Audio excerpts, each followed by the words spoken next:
legs fresh from non-use going back over the years? I mean, I'm truly blessed about it just because I didn't get that tread on me early on, so it actually saved me, and I feel like it just helped prolong my career a little bit longer, and I'm truly happy about that. You weren't happy back then, though, were Nah, you? I mean, at that point though, I was just an undrafted guy, just trying to make a roster, and pretty much a special teams guy until I did get my opportunity. And one thing that I did learn when I was young is when you do get that opportunity, to don't look back. That's something that Darren Sproles taught me when I was a rookie for the Eagles. He's like, hey, look, a lot of people are going to say a lot of different things about you, that you can't play, you're too small, you don't have a big enough heart, you don't have a lion's instinct, but you gotta be true to yourself, and that was the case for me. Even when I was on several different teams my first 2 years. Talking about making the most of the opportunity when it comes, how much pride do you take in your average yards per carry? You're one of the NFL leaders in that. Yeah, I don't necessarily look at it like that. I just go out there and play. The pride that I get is from winning, from my teammates, being happy, that I had a good game. And the yards per carry, they'll take care of itself. I know that I am up there in the league and NFL history, but I try not to look at those things. I just try to solely focus on the game itself.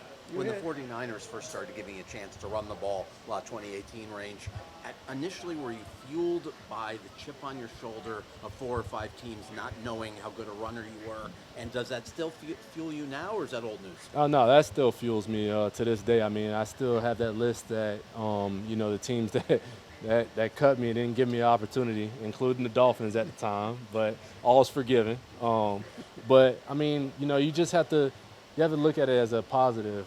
I I did get my opportunity when I was with the Niners, and like I said, I can't look back. I try to just pride myself on just maintaining, making sure that I'm doing all the little things, not listening to the outside world, because if you let the outside world, get ahead of you or get you distracted, then you're not really focused on your own personal goals. So I know my goals. I know where I want to get in life. I know where I want to get with my football career, and it's still obtainable in my eyes. So Is that list written down? Is it in a bookshelf on a wall? it's right up here. I think of it every day, and that's to be a gold jacket, a candidate. So I know that it looks like a long shot, but that still doesn't stop me from my mentality. Raheem, are you ready for a pop quiz? I was going to ask you. Yeah. Name the teams in order that have cut you. Yeah, I could do that. Philly, Dolphins, Baltimore, Cleveland. Following year, Cleveland, Jets, Chicago, Niners, and now I'm here. So Cleveland got two shots at you? Well, Cleveland had me at the end of the year, and then started a roster with them, made the 53-man roster. Actually, that was the same day my wife had her bridal shower as I got cut. And so if you can only imagine that phone call that I had with her dad, because he was the one that was helping her event.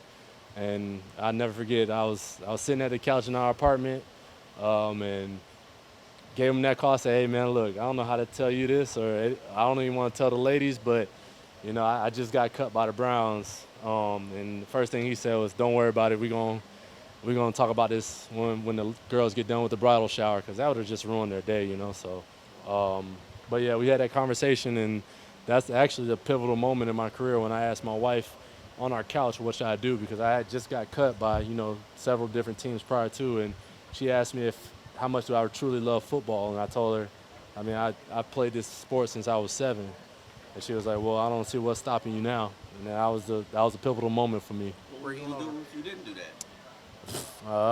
Who knows? I mean, only time will tell in that case, but I'm thankful that we did have that conversation. Over the last 5 Yeah. years, what head coach, running back coach, or GM who was involved in cutting you has come up to you and said something like, we made a mistake? I mean, I'm not gonna name any specifics because that's just not, what I do. Yeah, that's a little petty, but no, I mean, I've had several people in personnel departments and other teams come up to me if I was playing them that week, truly apologize, and they really felt like they made a mistake, and all's forgiven, truthfully. But you still have to have that dog mentality, like, hey, you thought I wasn't good enough, well, I got to run for 200 on you today. That's just something that you have to do. But like I said, all is forgiven. I'm not really holding no grudges or anything like that. But you still have to keep that in the back of your mind that was that possibility.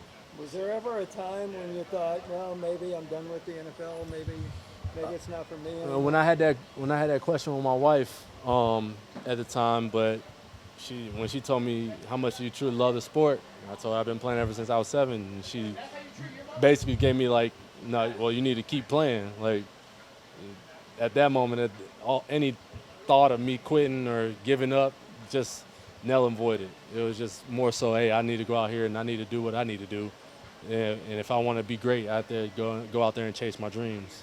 How good did it feel to get the 100 yards and win the game the other night? It felt the long great. Touchdown. No, it felt great, especially the fact that it was a team win. We're 2-0, and we're looking forward to Denver now. We're trying to get to 3-0.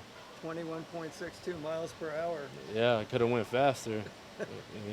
Tyreek would have been upset. I didn't want to hurt his feelings, so I didn't want to hurt his feelings. Did you get touched on that? No, I didn't get touched either. So I tell them all the time, it's easier to be the receiver and running 20-something miles an hour. Anybody can do that in their sleep if they're fast, especially on the go ball. But come down in them trenches when you have to make cuts and then hit it, and it's a little bit different. So. Tyreek probably sees things a little differently. Yeah, no, he definitely does. He definitely does.